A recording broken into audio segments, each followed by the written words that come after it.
Hello बच्चों, स्वागत है आपका एनपी क्लासेस में।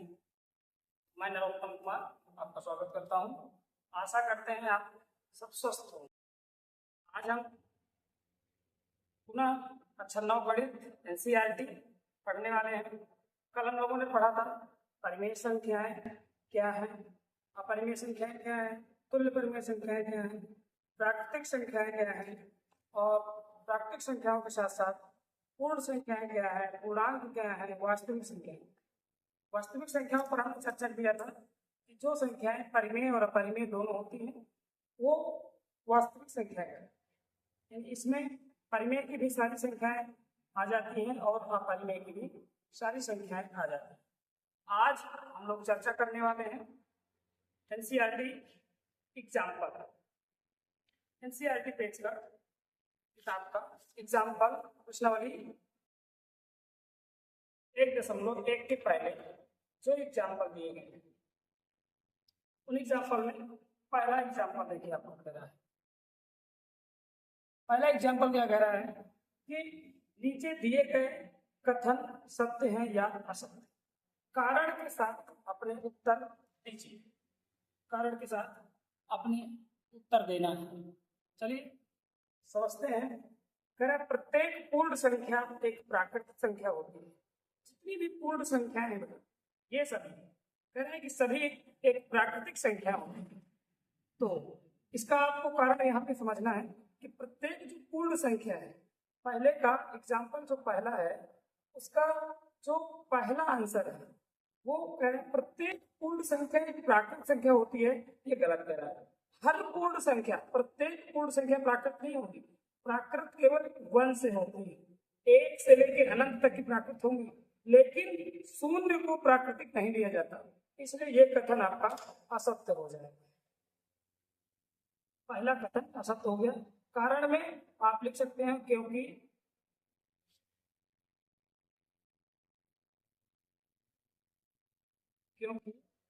शून्य एक प्राकृत संख्या नहीं है। प्राकृत संख्या नहीं है। ये आपका सही उत्तर हो जाएगा। दूसरा प्रश्न उन्होंने कहा है कि प्रत्येक पूर्णांक एक परिमेय संख्या होती है। तो जितनी भी पूर्णांक है बेटा, ये बात तो उन्होंने दूसरा नंबर वाले में कहा गया है कि प्रत्येक पूर्णांक यानी ये जितनी भी संख्याएं हैं धनात्मक और ऋणात्मक शून्य सहित जितनी भी हैं सभी क्या होती हैं, परिमेय संख्या होती है। सभी क्या होती है, परिमेय संख्या होती है। इसलिए ये कथन सत्य कहा है। ये कथन सत्य है क्योंकि इसे हम प्रत्येक पूर्णांक को परिमेय के रूप में लिखा जा सकता है। हर संख्या को, चाहे वो -3 ही हो क्यों ना हो, -3 को भी बटा में 1 लगाया जा सकता है, -1 को भी बटा में 1 लगाया जा सकता है, 0 के भी बटे में 1 लगाया जा सकता है। यानी हर संख्या को आप p बटे q के रूप में लिख सकते हैं। इसलिए प्रत्येक जो पूर्णांक है वो सभी की सभी आपकी परिमेय संख्या होती है। फिर तीसरे नंबर में उन्होंने क्या कहा, तीसरे नंबर में कहा गया है कि प्रत्येक परिमेय संख्या एक पूर्णांक होती है। प्रत्येक परिमेय संख्या एक पूर्णांक होती है। बेटा परिमेय संख्या क्या होती है? परिमेय संख्या आपको समझना है कि परिमेय जो होती है वो p बटे q के रूप में लिखी जाती है और पूर्णांक को p बटे q के रूप में नहीं लिखते। p बटे q के रूप में परिमेय को लिखा जा सकता है, परिमेय बराबर p बटे q लिख सकते हैं आप, लेकिन पूर्णांक नहीं लिख सकते। पूर्णांक को p बटे q के बराबर नहीं कर सकते क्योंकि उसका नाम ही है पूर्ण अंक। पूर्ण अंक मतलब पूरा पूरा अंक आना चाहिए। जैसे कि 4 आ जाए, 9 आ जाए, 7 आ जाए, कोई भी संख्या आ जाए, 11 आ जाए, 13 आ जाए, 12 आ जाए, कोई भी पूरा पूरा अंक आ जाए लेकिन उसके बटन में कुछ न लगा हो, उसके हर में कुछ न लगा हो। इसलिए ये कथन आपका असत्य कह रहा है। ये कथन आपका असत्य है क्योंकि जो कारण पूछ रहा है, क्योंकि कोई भी बटा की संख्या, क्योंकि जैसे 4/5 है, 4/5 ये पूर्णांक नहीं कहा जाएगा।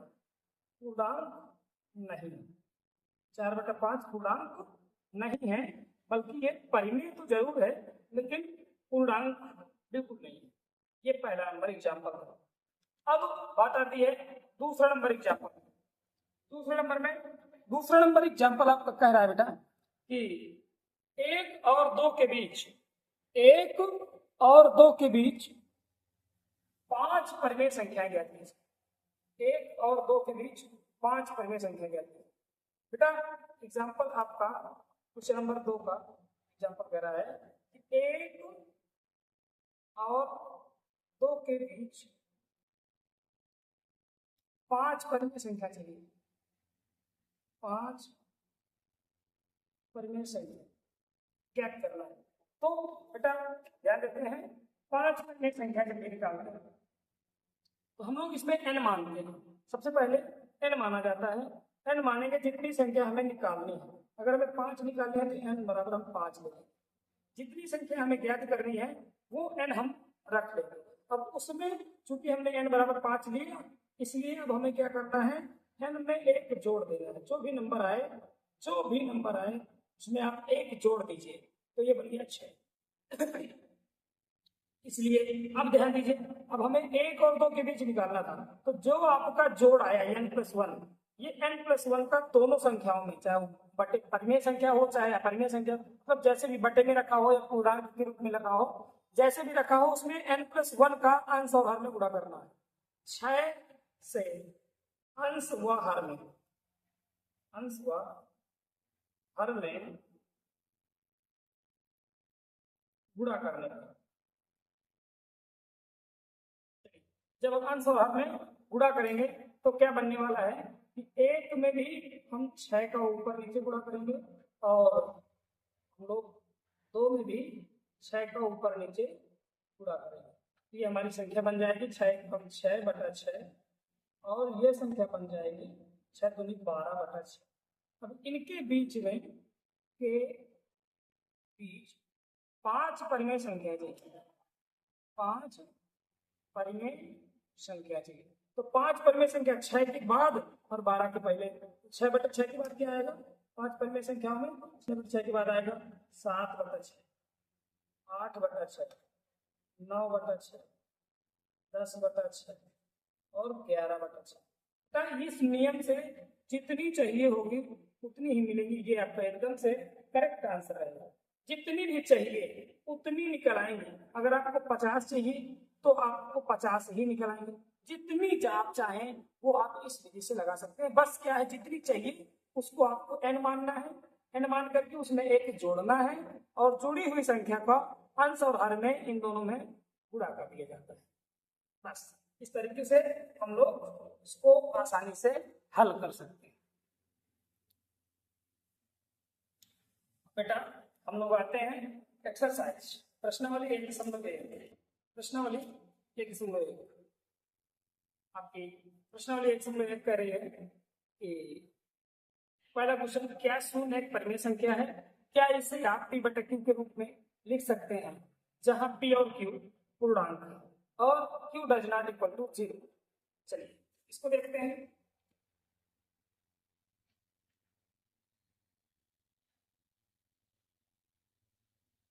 प्रश्नावली है 1.1। क्वेश्चन नंबर 1 आपका क्वेश्चन नंबर 1 कह रहा है क्या शून्य एक परिमेय संख्या है? अभी हमने दिखाया कि पूछा जा रहा है कि क्या शून्य एक परिमेय संख्या है। तो बिल्कुल बेटा शून्य एक परिमेय संख्या है। क्यों? क्योंकि अभी बताया गया कि जो जितनी भी पूर्णांक है और पूर्ण संख्याएं हैं, प्राकृतिक संख्याएं हैं, सब की सब परिमेय संख्याएं होती हैं। तो हाँ शून्य भी हम यहाँ पे लिखेंगे, आंसर आएगा इसका हाँ शून्य भी एक परिमेय संख्या है। और फिर उसमें पूछा गया कि क्या इसे आप p/q के रूप में लिख सकते हैं?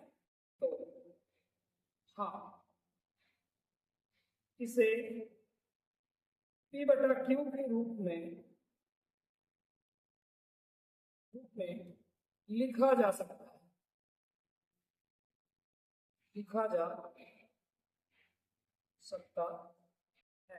अब कह रहा है जहां p और q पूर्णांक है, तो अगर हो तो देखिए p/q रूप किस तरह लिखा जाएगा कि हम 0 को 0/1, 0/2 भी लिख सकते हैं, 0/3 भी लिख सकते हैं। ये आदि हम जीरो को परिमेय संख्याओं के रूप में अनंत प्रकार से लिख सकते हैं। और इन सभी में जो आपको हर मिला है, जहाँ Q यानी हर की जो वैल्यू आई है वो आपकी जो 1 है, 2 है, 3 है, परंतु Q बराबर एक बार 1 आया है, 2 आया है, 3 आया है, परंतु ये जो है Q 0 नहीं आया। Q का मान 0 नहीं होना चाहिए, इसलिए ये कहा गया है कि शून्य भी एक परिमेय संख्या है। इसका इतना ही सही है। वहीं पे क्वेश्चन नंबर दूसरा, 3 और 4 के बीच 6 परिमेय संख्याएं ज्ञात कीजिए। 3 और 4 के बीच 6 परिमेय संख्याएं ज्ञात कीजिए। तो 3 और 4 के बीच हम लोग 6 परिमेय संख्याएं को निकालने वाले हैं। अगला क्वेश्चन है हम लोगों को क्वेश्चन नंबर 2। ये सॉल्यूशन था, उसका भी सॉल्यूशन है। क्वेश्चन है कि 3 व 4 के बीच लोगों को 6 परिमेय संख्या निकालना। 6 परिमेय संख्या हमने भी बताया कि जितनी भी परिमेय संख्या निकालना है उसे आपको n मान लेना है, n बराबर 6 मान लेना है, क्योंकि इतना दिया हुआ है। 6 परिमेय संख्या निकालना है। अब इसलिए हम जितना भी निकालना है उसमें 1 अधिक करेंगे, 6 + 1 करेंगे बराबर हमारा 7 आंसर, 7 रिजल्ट मिलने वाला है, जो n+1 जो मिलने वाला। अब क्या कहा गया है, इसका नियम है कि जितना भी योग आए n+1 उसका दोनों संख्याओं में गुणा कर दिया जाए, अंश और हर में। तो 3 में भी और 4 में भी, 7 का अंश में भी और 7 का हर में भी। इनमें 7 × 7 व 4 में भी 7/7 कर दिया जाए। तो 3 × 7 21 बनेगा बटा 7 व 4 × 7 28 बटा 7। इनके बीच में हमें 6 परिमेय संख्या चाहिए, 6 परिमेय संख्याएं चाहिए। 6 परिमेय संख्याएं आपको मिलने वाली है। इनके बीच में 6 परिमेय संख्याएं आपकी 21 के बाद आएगा 22/7, 23/7, 24/7, 25/7, 26/7 और 27/7। 1 2 3 4 5 6, ये बेटा एकदम से सही आंसर आ गया। ये आपकी 6 परिमेय संख्याएं आप लोग निकाल लिए ऐसे। हाँ बेटा, क्वेश्चन नंबर 2 आपका समाप्त हुआ। उसके बाद क्वेश्चन नंबर 3 है, 3/5 और 4/5 के बीच 5 परिमेय संख्याएं ज्ञात कीजिए। ये एनसीईआरटी का प्रश्नावली 101 का तीसरा नंबर क्वेश्चन है कि 3/5 और 4/5 के बीच 5 परिमेय संख्या निकालनी है। चलिए शुरू करते हैं। 3/5 क्वेश्चन नंबर तीसरा है, 3/5 और 4/5 के बीच हम लोगों को निकालनी है 5 परिमेय संख्या। 5 परिमेय संख्या। तो बेटा हमने बताया था कि जितनी भी परिमेय संख्या निकालनी होती है उसे हम n मान लेते हैं। माना n बराबर 5, n हम लोग 5 मान लिए, इसलिए जो आपका n+1 बनेगा, n+1 यानी 5 + 1 बराबर 6। हमें पूरी परिमेय संख्या में जो 3/5 और 4/5 है उसमें अंश और हर में 6 का ऊपर नीचे गुणा करना पड़ेगा, इसलिए 3/5 में भी 6 का ऊपर नीचे गुणा किया और 4/5 में भी 6 का ऊपर नीचे गुणा कर दिया। जो संख्या बन गई 3 × 18 बटे 5 × 30 और 4 × 24 बटे 30 के बीच 5 परिमेय संख्या, 5 परिमेय संख्याएं चाहिए। 18 के बाद आता है आपका 19/30, 20/30, 21/30, 22/30, 23/30। ये आपके 5 परिमेय संख्या प्राप्त। ये आपका आंसर है। इसके बाद क्वेश्चन में कहा गया है कि नीचे दिए गए कथन सत्य हैं या असत्य, कारण के साथ अपने उत्तर दीजिए। पहला नंबर उसने कहा है प्रत्येक प्राकृत संख्या एक पूर्ण संख्या होती है। प्रत्येक प्राकृत संख्या एक पूर्ण संख्या होती है। बेटा इस चीज को मैं परिभाषाओं में जब पढ़ाया था, ये आपके लिखा हुआ है। प्रत्येक प्राकृतिक संख्या को एक पूर्ण संख्या इसने माना है।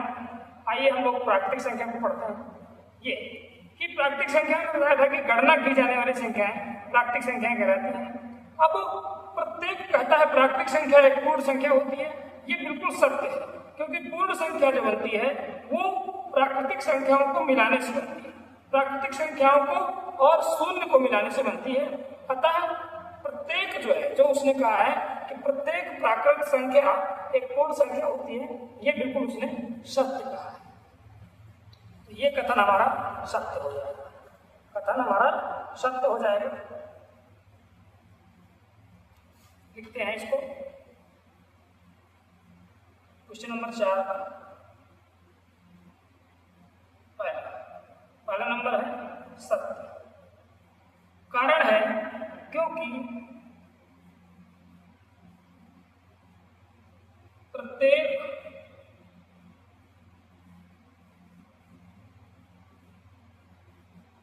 प्राकृत संख्या पूर्ण होती है। अर्थात इसका मतलब ये कि जो पूर्ण संख्या बनती है, पूर्ण संख्या वो जीरो और प्राकृत संख्या के योग से बनती है, दोनों को मिला देने से बनती है। तो जब प्रत्येक प्राकृतिक संख्या पूर्ण संख्या इसीलिए बनेगी क्योंकि पूर्ण संख्या के अंदर प्राकृतिक संख्या समाहित होती है। इसलिए जितनी भी प्राकृतिक संख्याएं होंगी वो सभी की सभी एक से लेके अनंत तक सभी की सभी पूर्ण संख्या है। पूर्ण संख्या। दूसरे कहा है कि प्रत्येक पूर्णांक एक पूर्ण संख्या होती है। प्रत्येक पूर्णांक एक पूर्ण संख्या होती है। चलिए देखते हैं इसको भी। देखते हैं प्रत्येक पूर्णांक को उसने पूर्ण संख्या कहा है, वो उसने असत्य कहा। ये कथन असत्य है। इसका कारण ये है कि आप थ्योरी में जाएंगे। थ्योरी में बताया गया है कि जितने भी पूर्णांक हैं, प्रश्न कह रहा है कि प्रत्येक पूर्णांक एक पूर्ण संख्या होती है। अब बेटा पूर्णांक क्या? पूर्णांक ये कि इसमें ऋणात्मक भी होती है, धनात्मक भी होती है। जितनी भी पूर्णांक होती हैं उनमें धनात्मक, ऋणात्मक सभी प्रकार की संख्याएं सम्मिलित होती हैं।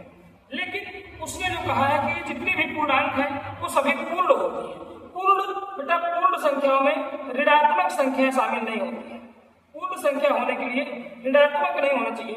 उसने कहा है कि सभी पूर्णांक जो है पूर्ण होते हैं, ये गलत है। -3 पूर्णांक है परंतु पूर्ण संख्या नहीं है। इसलिए इसमें कोई एक कारण ले लेंगे, एक कोई उदाहरण ले लेंगे। क्योंकि -3 एक पूर्णांक है। -3 एक पूर्णांक है परंतु पूर्ण संख्या नहीं। पूर्ण संख्या नहीं, ये भी असत्य होगा। तीसरा पॉइंट में हम लोग आते हैं। तीसरा पॉइंट हमारा कह रहा है कि प्रत्येक परिमेय संख्या एक पूर्ण संख्या होती है। प्रत्येक परिमेय, वाह बेटा बहुत अच्छे प्रश्न मिल रहे हैं। प्रत्येक परिमेय, चलिए देखते हैं। प्रत्येक परिमेय संख्या क्या है? ऐसी वह संख्या या ऐसी संख्याएं जिन्हें p/q के रूप में लिखा जाए। इसमें बटे में भी लिख सकते हैं, बिना बटे के भी लिखा जा सकता है, यानी प्रत्येक सभी संख्याओं के बटे में एक होता ही होता है। तो अब इसमें कहा गया है प्रत्येक परिमेय को, हर परिमेय को एक पूर्ण संख्या बताया गया है। ये एक तरीके से आप गौर करिएगा, ये असत्य है, मैं इसका कारण दे रहा हूं, क्योंकि अब 4/7 ये परिमेय है, परंतु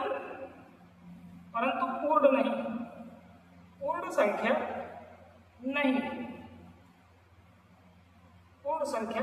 नहीं, क्योंकि इसको पूरा नहीं लिखा जा सकता। ये एक भिन्नात्मक संख्या है, भिन्नात्मक संख्या कभी पूर्ण संख्या नहीं होती है। अतः ये कथन असत्य है कि प्रत्येक परिमेय संख्या एक पूर्ण संख्या होती है, अतः ये कारण असत्य। बेटा ये एक्सरसाइज प्रश्नावली 1 समूह 1 आपकी यहाँ पर समाप्त हुई। एक्सरसाइज 1 समूह 1। अब हम लोग नई प्रश्नावली में आएंगे अगले वीडियो में।